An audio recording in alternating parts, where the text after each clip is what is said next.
네, 안녕하세요. 금일 웨비나를 진행할 오토데스크 골드 파트너 다우데이터에서 AEC 엔지니어로 근무하고 있는 안서현 대리라고 합니다. 네, 반갑습니다. 작년에 저희 다우데이터가 올쇼TV에서 토목BIM 2022 신기능에 대한 웨비나를 진행했는데요. 올해는 토목BIM 신기능과 함께 각 설계 분야별 BIM 프로젝트를 활용하실 때 팁이 될 만한 내용을 같이 준비를 했습니다. 그리고 웨비나가 진행되는 동안 채팅창이 열려 있는데요. 해당 채팅창을 통하여 질문을 주신 분들 중에서 선별해서 웨비나 종료 후에 답변을 드릴 예정입니다. 또한 웨비나 말미에 저희가 설문조사를 진행하는데요. 해당 설문조사에 참여하신 분들 중에서 100분을 추첨해서 커피 기프티콘을 나눠드릴 예정이고요. 또한 설문조사 내용 중에 컨설팅 신청란이 있는데 해당 부분을 신청해 주신 분들 중에서 10분을 추첨해서 치킨 기프티콘을 나눠드릴 예정이니까 많은 참여 부탁드리도록 하겠습니다. 네, 그럼 오늘 준비한 웨비나를 진행해 보도록 하겠습니다. 우선 아젠다로 크게 보면은 단지 설계, 도로 설계, 철도 설계 각 3개 분야로 해서 신기능을 관련 분야로 해서 2가지씩 준비를 했고요. 그리고 BIM 프로젝트를 활용하실 때 팁이 될 만한 내용들을 한 가지씩 해서 시연 영상과 함께 준비를 했습니다. 그리고 컨텐츠 공지와 Q&A로 마무리하는 내용을 준비를 하였습니다. 우선 첫 번째로 단지 설계 관련 신기능 및 프로젝트 활용 팁인데요. 여기에 대한 신기능은 그레이딩 옵티마이제이션과 상수간 모델링에 대한 개선 사항을 준비를 하였고요. 그리고 단지 설계 프로젝트 활용 팁으로는 우호수 관망 모델링을 하실 때 어떻게 하면 조금 더 효율적으로 하실 수 있는지에 대한 내용을 준비를 하였습니다. 먼저 그레이딩 옵티마이제이션 개선 사항에 대해서 말씀드리기에 앞서서 작년에 한번 이 내용을 소개를 드렸었는데 리뷰를 간단하게 하고 넘어가자면은 기본적으로 시빌 3D의 분석 탭에 설치가 되는 애드인이고요. 화면에 보이시는 것과 같이 정지 객체를 클릭하시면은 도구 팔레트에 있는 다양한 정지 객체들 중에서 사용자가 선택해서 프로젝트 상에 배치를 해주고요. 그 이후에 최적화 버튼을 눌러서 화면 우측에 보이시는 것과 같이 최적화 플랫폼을 실행을 시킵니다. 네, 그 과정을 진행을 해주시면은 우측 하단에 보이시는 것과 같이 원지형은 남아있는 상태에서 새로운 최적화된 지표면이 작성이 되는 프로세스이고요. 작년에 아무래도 처음 이 플랫폼이 도입이 된 부분이 있기 때문에 형상선 중첩 부분이나 이런 에러 등이 있었습니다. 그 부분들이 2023 버전으로 넘어오면서 개선이 된 부분들이 있고요. 그리고 도움말센터, 알림센터 부분에 대한 개선이 된 부분이 있습니다. 또한 최적화가 진행되는 동안 실시간으로 그래프로 모니터링 할 수 있는 부분이 있었는데 이 부분에 대한 기능이 향상이 되었고요. 그리고 작년까지만 해도 현재 단계가 어느 단계인지 진행률을 확인할 수가 없었는데 그 진행률 표시줄이 추가가 된 부분이 있습니다. 그래서 이 내용들을 영상과 함께 같이 보도록 하겠습니다. 시빌 3D의 분석 탭에서 보시면 헬프 센터 클릭한 부분이고요. 여기서 그냥 이제 워크플로우 등의 헬프를 볼 수가 있지만 웹상에서 도움말 센터를 보실 수가 있습니다. 워크플로우에 대한 내용이고요. 그리고 비디오를 클릭하면은 다양한 튜토리얼 영상들이 추가가 되었어요. 그래서 사용자가 이 부분으로 좀 학습을 해보실 수가 있을 것 같고요. 옵티마이즈를 클릭해서 최적화 플랫폼을 실행을 시켰습니다. 여기서도 헬프 센터를 확인하실 수가 있습니다. 다음으로 최적화 과정을 진행을 하는 도중에 화면 하단에 보시면은 진행률 표시줄이 이렇게 바가 옆으로 가는 것을 확인하실 수가 있는데요. 이 부분이 기능이 추가가 되었고요. 그리고 메시지가 하나 뜹니다. 보면 종 표시에 해서 알림 메시지가 뜨는데 그 중에서 서제스턴 알림을 한번 확장을 시켜보면은 맥스 슬로프에 대한 변경을 해줘라 라고 알림이 뜨는 것을 사용자가 인지를 하고 이 부분을 반영하기 위해서 특성창에서 맥스 슬로프 값을 변경하는 부분을 확인하실 수가 있습니다. 이렇게 해서 다시 한번 최적화를 재실행시키고요. 최적화를 진행하는 와중에 그래프로 현재 상황을 플로팅되는 것을 볼 수 있도록 하는 부분이 이렇게 좀 확장이 돼서 기능이 향상된 부분이 있습니다.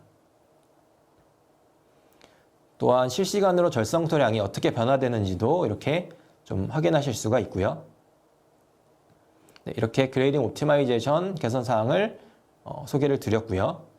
다음으로는 상수간 모델링에 대한 개선 사항을 말씀드리기에 앞서서 간단하게 11.3D에서 상수간을 어떻게 모델링하는지 프로세스를 좀 소개를 드리면은 화면 하단에 워크플로우를 좀 작성해 놨는데요. 기본적으로 계획 선형 및 종단을 작성하신 후에 관경이나 토피고 등을 설정을 하죠. 그리고 일반적으로 상수 압력식 관망 같은 경우에는 종단 계획에서 Z값만큼 옵셋해서 모델링 하는 게 일반적인데요.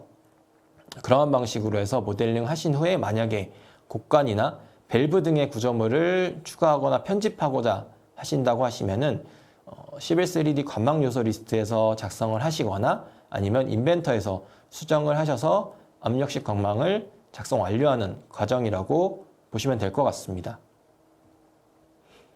이 부분에서 이제 상수간의 개선된 부분은 화면에서 보이시는 것과 같이 상수간을 종단 테이블로 투영을 하였을 때 인접한 우호수 관망을 같이 해당 종단에 투영을 시킬 수가 있습니다. 그래서 투영을 시켜서 간섭이 생기는 부분에 압력식 관망을 프로필을 편집하는 부분이 개선이 되었는데요. 이 부분을 영상으로 한번 같이 보도록 하겠습니다.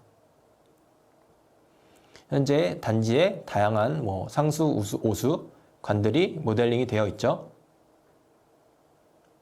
그 중에서 상수관을 선택을 해줍니다.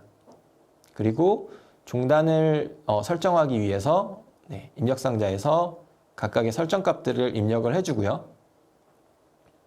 절단 길이 형식으로 해서 종단 테이블을 작성하는 부분입니다. 이렇게 상수간에 종단을 작성을 하였고요. 이 이후에 인접한 우호수간을 선택을 해서 해당 상수간 종단에 투영을 시켜줍니다. 투영된 우호수간들을 쭉 확인을 하다 보니까 이렇게 겹치는 구간이 확인이 되죠. 그 구간에 레퍼런스로 종단 라인을 하나 작성을 해주신 다음에 입력상자에서 재지정 탭으로 가셔서 스테이션을 설정을 해주고요. 레퍼런스 라인까지 배치를 해주신 다음에 OK 버튼을 눌러주시면은 이렇게 압력관이 프로필이 개선된 것을 편집된 것을 확인하실 수가 있습니다. 다음으로 단지 설계의 BIM 프로젝트 활용 팁으로 우호수 관망 모델링에 대해서 준비를 좀 해봤는데요. 케이스를 두 가지를 좀 준비해봤습니다. 첫 번째 우선 케이스 같은 경우에는 기본 설계 정도 수준에서 구조물에 재료 수량이 필요하지 않는다 하는 경우에는 11.3D만 가지고 프로세스를 진행을 하실 수가 있는데 워크플로우를 간단하게 보시면은 우선 계획 선형 및 종단을 작성을 하죠. 그 후에 관경이나 여러 가지 설정을 하는데 여기서 매뉴얼 등의 구조물 라이브러리 편집이 필요하다 하면은 마찬가지로 11.3D 관망 요소 리스트 작성을 하거나 인벤터 상에서 이 부분을 수정을 해줍니다. 그 이후에 간조고나 크라운고 기준으로 종단을 조정을 해서 자연여식 관망 작성을 완료하는 프로세스인데요. 이 프로세스 같은 경우에는 기본 설계 단계에서는 어떻게 보면 활용하기 유효하지만 구조물에 대한 재료나 이런 부분에 좀 상세 모델이 필요할 경우에는 인벤터로 이 부분을 수정해야 되는 부분이 있기 때문에 조금 여건상 어려운 부분들이 있습니다. 그래서 두 번째 케이스로 준비한 것은 11.3D 상에서는 라이브러리를 크게 신경 쓰지 않고 XY, Z값만 추출한다는 개념으로 해서 관망을 작성하신 후에 파이프 리포트를 출력을 해줍니다. 파이프 리포트를 출력을 해서 이 데이터를 엑셀 시트로 정리를 해주고요. 그리고 미리 작성해 놓은 레빗에서 작성한 패밀리를 로드하신 후에 다이나모 로직을 실행시켜서 관망을 작성하는 프로세스라고 보면 될 것 같은데요. 이렇게 작성하시면은 아무래도 구조물 라이브러리 같은 경우에 레빗에서 모델링 하시는 게 조금 더 편하시기 때문에 활용이 조금 더 유연하게 될 수 있을 것 같습니다. 이 부분도 영상으로 좀 준비를 해봤는데, 도구 상자의 리포트 매니저에서 파이프로 가셔서 스트럭처 인 CSV를 실행시키셔서 엑셀 데이터를 추출을 합니다. 여기서 필요한 데이터는 이제 매놀의 XY, Z 값만 필요하기 때문에 해당 부분의 좌표 값들을 확인을 해주고요. 확인된 데이터를 이렇게 좀 가공합니다. 그래서 관로의 시작과 끝 기준으로, 매놀 기준으로 같은 경사로 파이프가 배치가 되기 때문에 관조고와 관경까지 입력값으로 가공을 해주신 후에 레빗상에서는 이제 가변 패밀리를 만들어야겠죠. 미리 작성된 단면을 자격교준면의 YZ 평면상에 관조고 기준으로 배치를 해주고요. 스페이스바를 통해서 관조고로 세팅을 해주고 탭키를 통해서 단면을 선택을 해줍니다. 그래서 시작과 끝점의 단면을 선택해 주셔서 솔리드 양식으로 작성을 해주고요. 가변점을 이렇게 변경을 해주면 가변 패밀리이기 때문에 연계가 돼서 따라가는 부분이 있죠. 그리고 미리 이제 매스 단면을 같은 경우에 매개 변수 값을 좀 넣어놨습니다. 그래서 특성창에 보시면은 내경값과 외경값을 변경을 해주면은 이 부분이 관저고 기준으로 해서 변경이 되기 때문에 반영이 된 걸 확인하실 수가 있고요. 프로젝트상에 로드를 시키고요.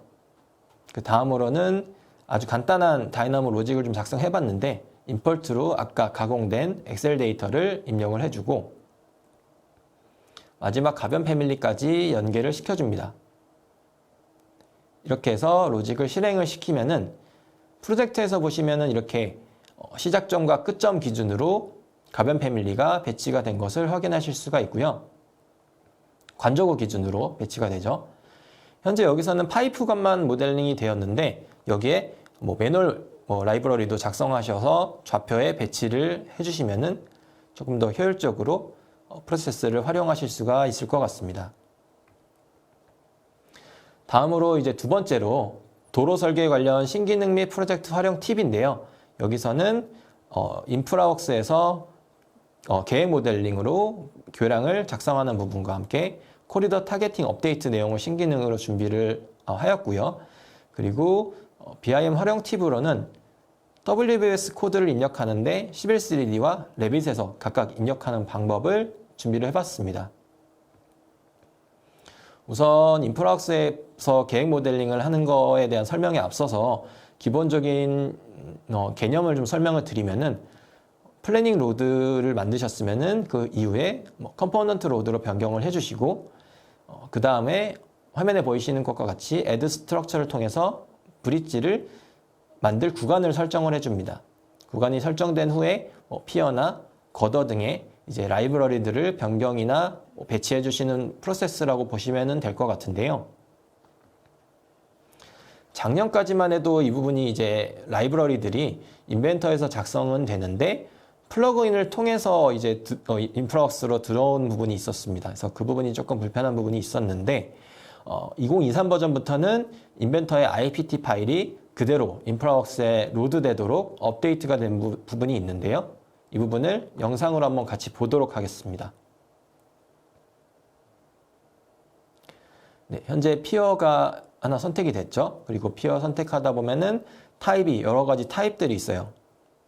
이 부분을 근데 인벤터에서 작성하기 위해서 인벤터 창을 열어주시고 XZ 평면상에 배치하도록 세팅을 해줍니다. 레빗에서 프로파일 작성하는 것과 비슷하게 단면에 대한 배치를 해주고요. 지시선을 작성하신 후에 매개 변수 값을 입력을 해줍니다. 단면에 대한 매개 변수 값까지 모두 반영을 해주고요. 다음으로 익스트루드를 통해서 해당 두께를 매개 변수 값을 넣어서 작성을 해주는데요. 솔리드 형식으로 작성이 되죠. 이 파일을 저장을 해주십니다. 그리고 나서 인프라웍스로 오셔서 스타일 팔레트로 가셔서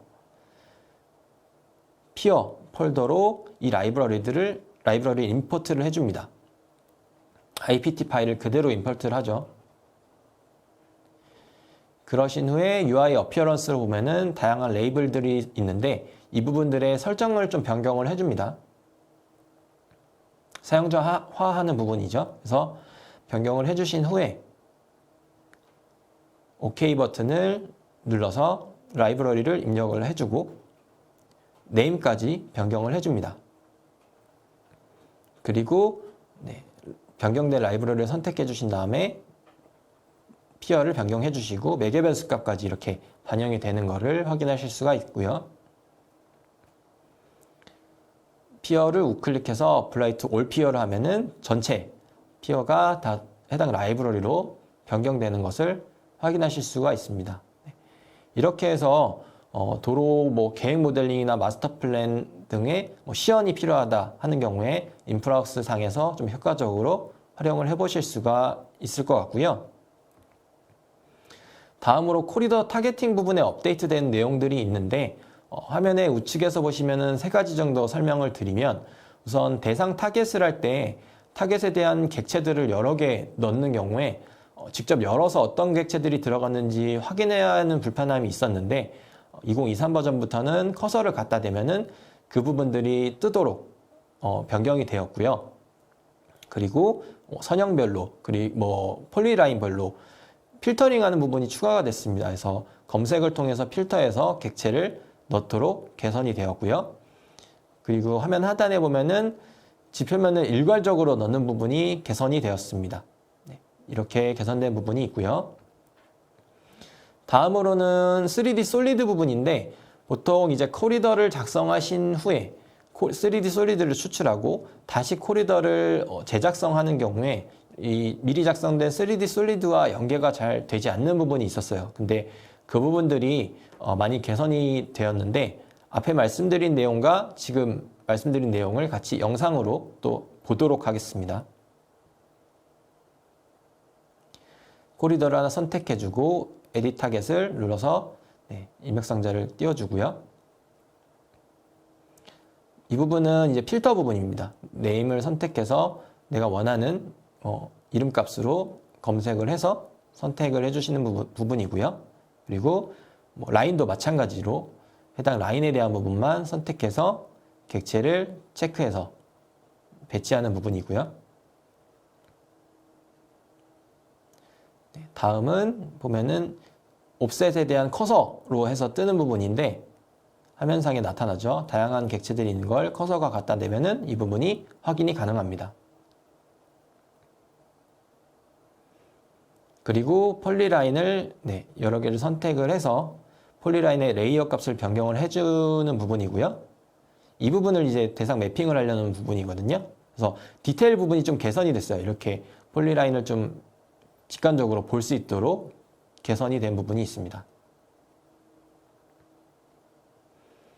다음으로는 서페이스 부분 일괄적으로 들어갈 수 있도록 된 부분인데 set all로 설정을 해두자 지표면 변경해서 다 반영이 되도록 변경이 됐습니다. 이 부분이 좀 편리한 것 같고요. 다음으로는 3D 솔리드 부분인데요. 확장 데이터 탭으로 가셔서 보시면은 코리더 핸들 등등 스타트 스테이션 여러 가지 객체들이 다 들어가 있죠. 해당 지금 코리더를 영역 분할하는 부분입니다. 영역 분할해서 3개의 코리더로 분할됐는데 3D 솔리드들도 분할이 돼서 객체들도 다 반영이 된 부분들이고요. 그리고 가운데 이제 코리더에 어셈블리를 변경해주자 3D 솔리드까지 반영이 된 것을 확인하실 수가 있습니다. 이렇게 해서 개선된 부분을 확인을 해봤고요. 도로 설계 부분에 대해서 BIM 프로젝트 활용 팁으로 WBS 코드 넣는 부분을 좀 준비를 해봤는데요.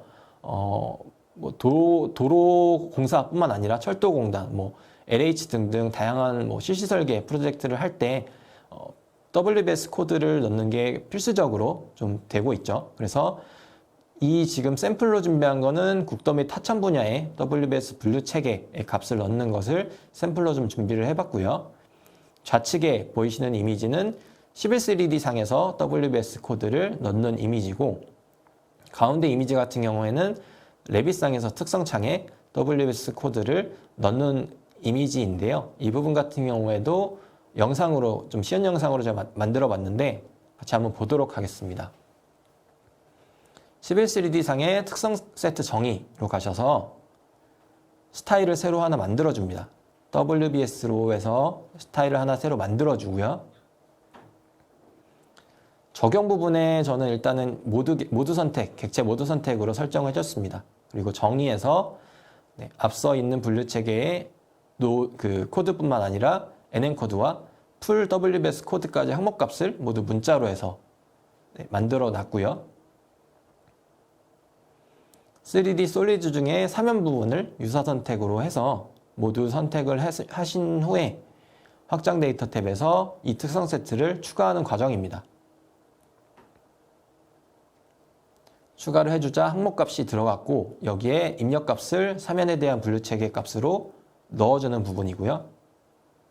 얘를 이제 나비스웍스로 뺀다 하면은 NCS out으로 해서 나비스웍스 파일로 뺄 수가 있고요. 이렇게 나비스웍스 상에도 WBS 코드가 다 반영이 돼서 추출이 되게 됩니다. 현재 지금 이 프로세스에서는 좀 강타로 11 3D에 이제 WBS 코드를 입력하는 부분이 있었는데, 이 부분 같은 경우에도 만약에 11 3D의 다이나모를 활용해서 조금 더 자동화를 하신다고 하시면은 보다 더 효과적으로 활용하실 수가 있을 것 같고요. 그래서 레빗상에서는 이 부분을 좀 반영을 해봤습니다. 현재 공유 배경변수가 없는 상태인데, 샘플이 될 건축 탭의 벽체를 하나 간단하게 좀 작성을 하고요. 다이나모 로직을 열어서 두 가지 컨셉입니다. 앞단의 것은 이제 공유 매개 변수를 만드는 로직을 실행을 시키는 거고요.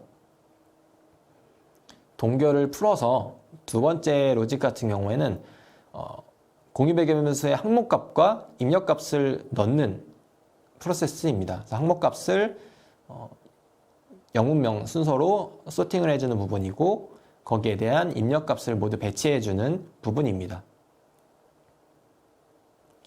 이렇게 입력된 벽체를 선택을 해서 보면은 특성창에 항목값과 입력값이 모두 들어가 있죠.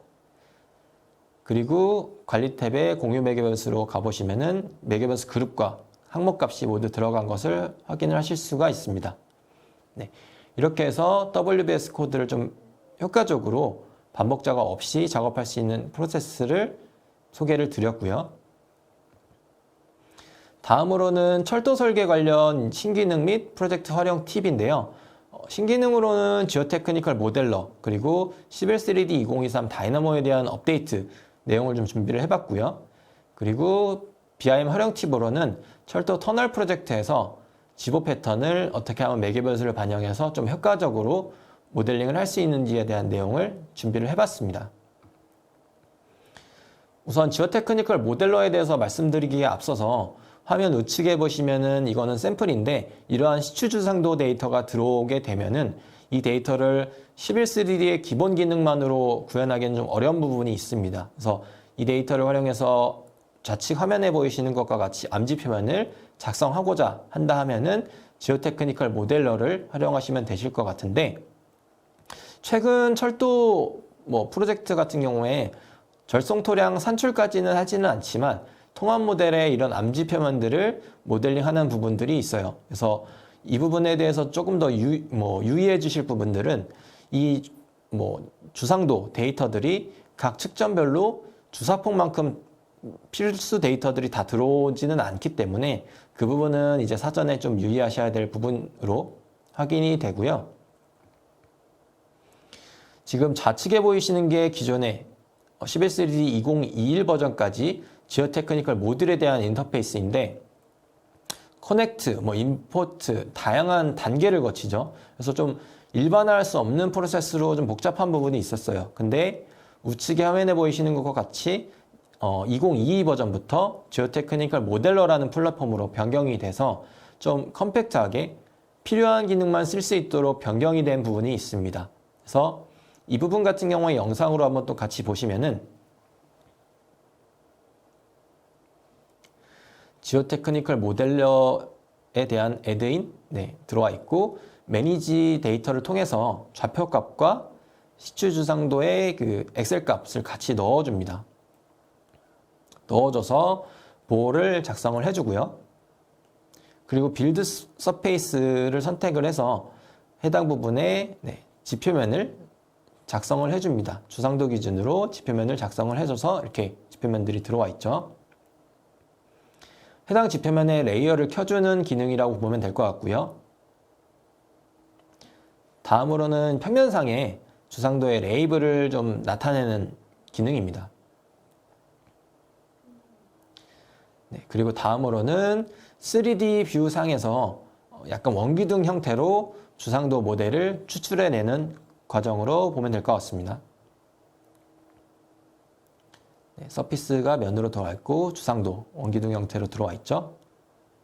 마지막으로 이제 서브서페이스 프로파일 버튼을 클릭을 해서 이 부분은 종단 테이블을 작성하는 부분인데요. 주상도 기준으로 해서 종단 테이블을 추출을 해줍니다. 그래서 이렇게 종단 테이블을 작성을 해서 확인하실 수가 있고 3D 뷰상에서도 이 부분을 배치해 볼 수가 있습니다. 그리고 이렇게 작성된 모델을 인프라웍스 상에 이제 업로드를 해서 확인할 수 있도록 이렇게 개선된 부분이 있습니다.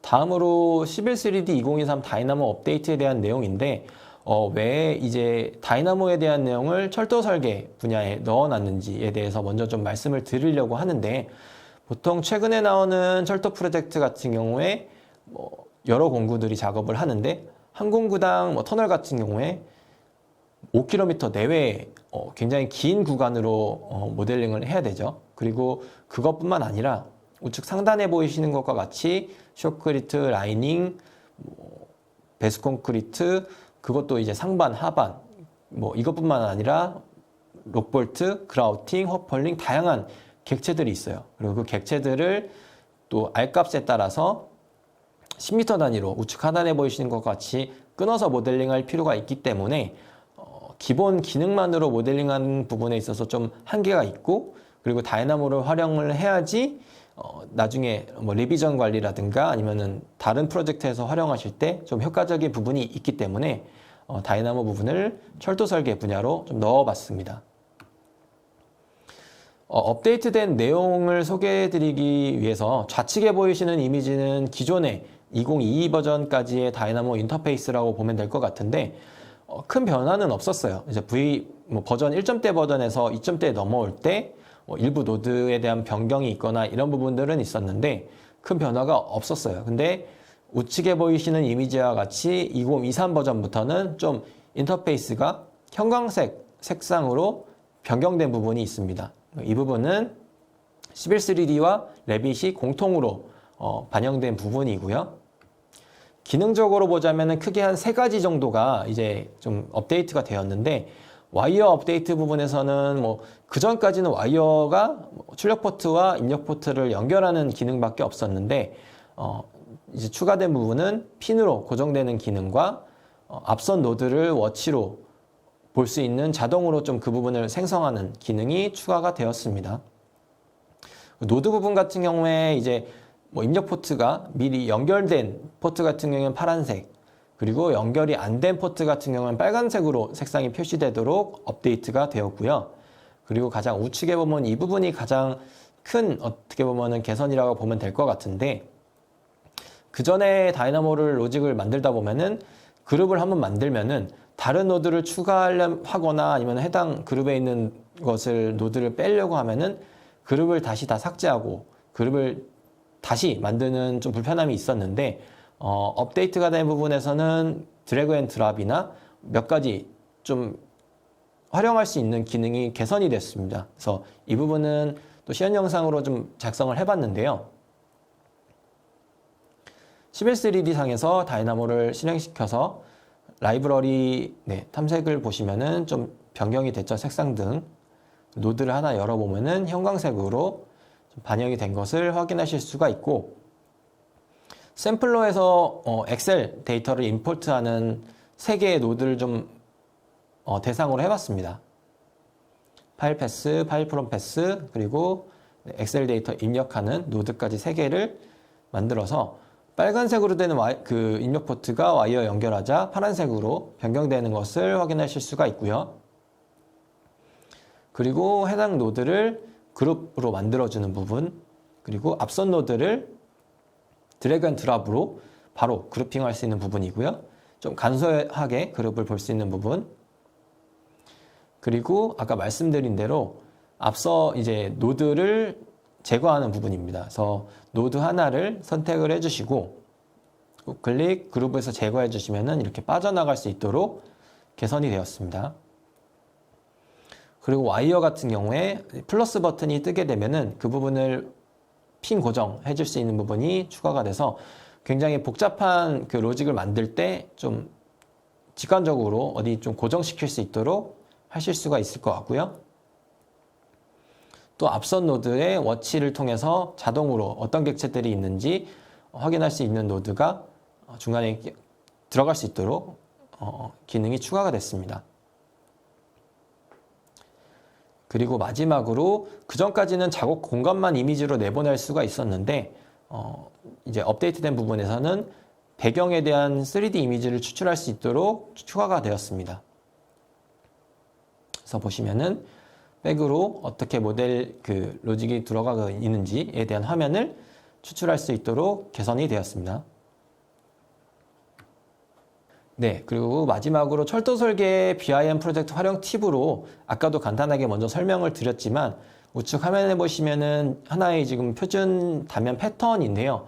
이 패턴 같은 경우에도 지금 PD4로 이렇게 나와 있는데 PD 뭐 4-1, 4-2 뭐 여러 가지 또 PD1에서 뭐 6, 7 여러 가지의 패턴들이 있죠. 그리고 그 패턴 안에 보시면 라이닝만 하더라도 그 매개 변수 값이 R1, R2, R3 등등 다양한 매개 변수 값들을 사용자가 넣어줘야 돼요. 그러다 보니까 좀 기본 기능만으로는 좀 어려운 부분이 있어서 좌측 화면에 보이시는 것과 같이 이 엑셀 데이터를 만들어줍니다. 화면의 우측의 가로 같은 경우에 매개 변수 값이고 좌측의 가로 같은 경우에는 측정 데이터 좌표 값이죠. 그래서 이렇게 엑셀 데이터를 만들어서 임포트를 해줘야 되는 부분이 있고요. 이 부분 같은 경우에는 이제 한솔 아카데미 토목 BIM 고급편 교재에 터널 부분의 샘플을 좀 변형해서 좀 준비를 해봤는데 그 부분에 그 교재에 나와 있는 내용 같은 경우에는 3D 그 가변 패밀리 모델이 통합 객체 모델로 만들어져 있습니다. 그래서 좀 로직을 돌리는데 로딩 시간이 좀 길고 한 부분이 있는데 또 이 부분을 좀 해결하기 위해서 화면의 그 로직에서 가장 우측 부분과 같이 각 객체별로 그룹을 나눠서 좀 로딩 시간을 줄이기 위해서 분할을 해봤고요. 그리고 또 이렇게 분할을 나눠서 해야 되는 이유가 중간에 이 본선만 가는 게 아니라 통합 기재갱이나 환기구 연결 터널 등 다양하게 보이드로 들어오는 객체들이 있기 때문에 이렇게 뭐 라이닝 쇼크리트 뭐 등등 객체를 나눠서 모델링 해야 될 필요가 있습니다. 그래서 이 부분에 대한 내용을 영상으로 좀 준비를 해봤는데요. 네, 영상으로 같이 한번 또 확인을 해보도록 하겠습니다. 패밀리들은 모두 다 로드된 상태고요. 다이나모 로직을 열어서 입력 부분에 엑셀 데이터를 아까 장표로 보여드린 엑셀 데이터를 입력을 해주는데 이 엑셀 데이터는 좀 가공을 제가 했습니다. 그래서 XY, Z값, 측정값, 그리고 패턴 구분, 구간을 좀 나눠 놨고요. 간격, 각각의 매개 변수 값들을 이렇게 엑셀 데이터에 입력 값으로 넣어 놨습니다. 가운데 부분은 좀 비어있는 구간으로 해서 작성을 했고 코드 블럭의 앞에 있는 부분은 구간, 그리고 밑에 있는 부분은 리스트에 대한 할당을 해준 부분이고요. 각각의 뭐 맹암고, 베스 콘크리트 등등을 나눠서 좀 분할해서 로직을 돌리면 로딩 시간이 줄어들기 때문에 이렇게 좀 분할을 한 상태고 좀 돌리는 부분은 스킵을 좀 했습니다. 그래서 이렇게 돌렸다라고 해서 반영된 모델이 가운데 구간 비어 있도록 되어 있고 객체들을 다 분할을 해놨죠. 라이닝, 매개변수 값들 다 들어가 있고요. 쇼크리트, 측벽 배수,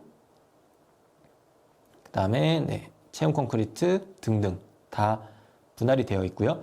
가장 크리티컬한 부분이 곡선부의 접합부 에러 부분인데, 이 부분을 이제 다이나모에서 좀 효과적으로 제어할 수 있는 부분이 있죠. 그래서 공간 좌표상에 이 객체들을 투영을 해서 좌표값을 추출을 해서 각도를 앞선 객체의 선절점의 세 번째 단면 각도와 그리고 다음 객체 시작 절점의 첫 번째 단면의 각도를 맞춰서 절점에 오류가 나지 않도록 배치를 하기 때문에 좀 효과적으로 에러가 없이 모델링할 수 있는 부분을 활용하실 수가 있을 것 같습니다.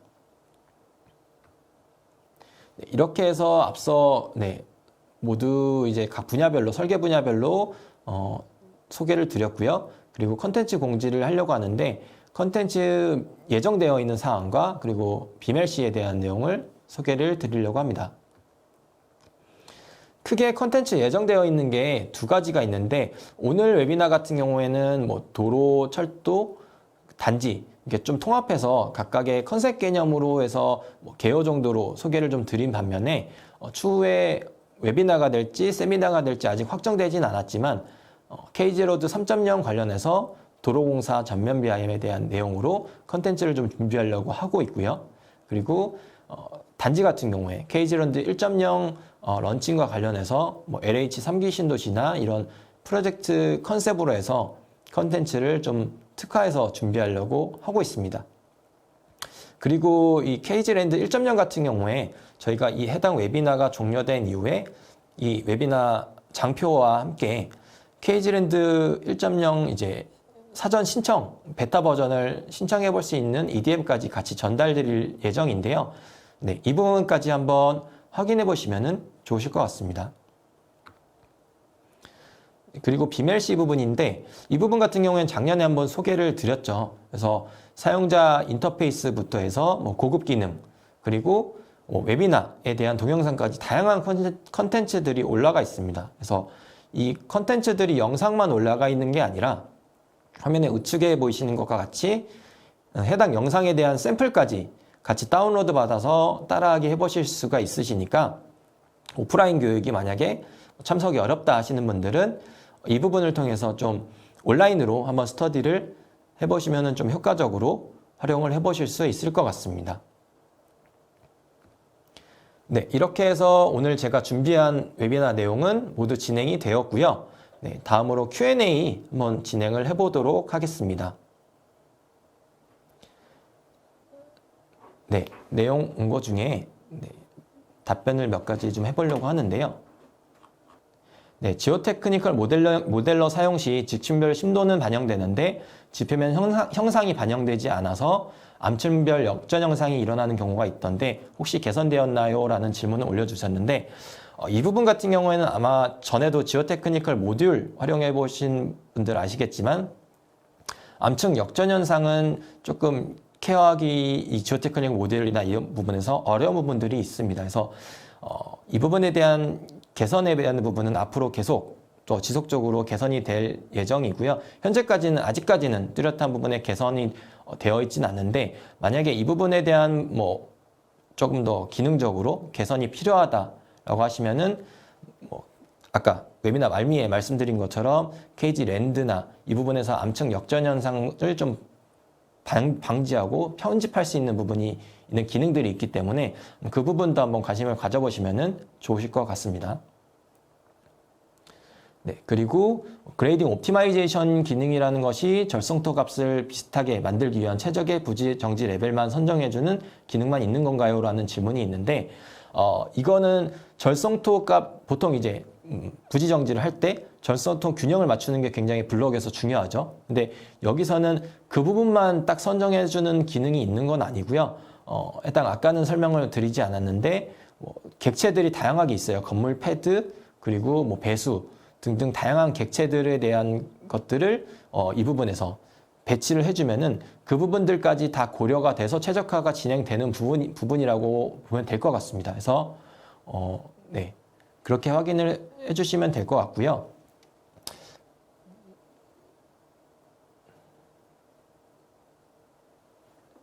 네, 질문 온 거 중에 아까 역전현상 부분, 네, 동일한 부분인지 물어보셨는데 아직까지 그 부분까지는 개선된 부분은 크게 나타나지는 않고 있습니다. 근데 크게 기능적으로 그냥 개선됐다 딱 보면은 아까 종단 테이블 작성되는 부분이 좀 기능적으로 업데이트된 부분이라고 보시면 될 것 같아요. 다이나모 개선 사항 중에 큰 파일을 불러올 때 어느 정도 개선이 된 것인지 궁금합니다 라고 되어 있는데 제가 이 부분을 이해하기로는 큰 파일을 불러올 때, 그러니까 로딩 시간이 조금 줄어들었느냐 뭐 그런 부분으로 만약에 질문을 하신다고 하면은 현재 지금 업데이트된 부분은 뭐 인터페이스와 UI 정도가 업데이트된 것이고 안에 추가적으로 기능적으로 세부적으로 업데이트된 내용은 현재는 크게 없는 것으로 확인이 되고 있습니다. 3D 솔리드 정보 입력 관련해서 혹시 자료가 좀 더 있으시면 부탁드립니다. 네. 이런 부분 질문 오셨는데 이 부분 같은 경우에는 저희가 이제 자료가 또 확인을 해서 한번 요청을 주시면은 메일이나 이런 부분을 통해서 하면 전달 드릴 수 있도록 준비를 해보도록 하겠습니다. 네, 여기까지 해서 질문 나온 내용들을 답변까지 한번 완료를 해드렸고요. 네, 이렇게 해서 오늘 준비한 웨비나를 모두 마치도록 하겠습니다. 감사합니다.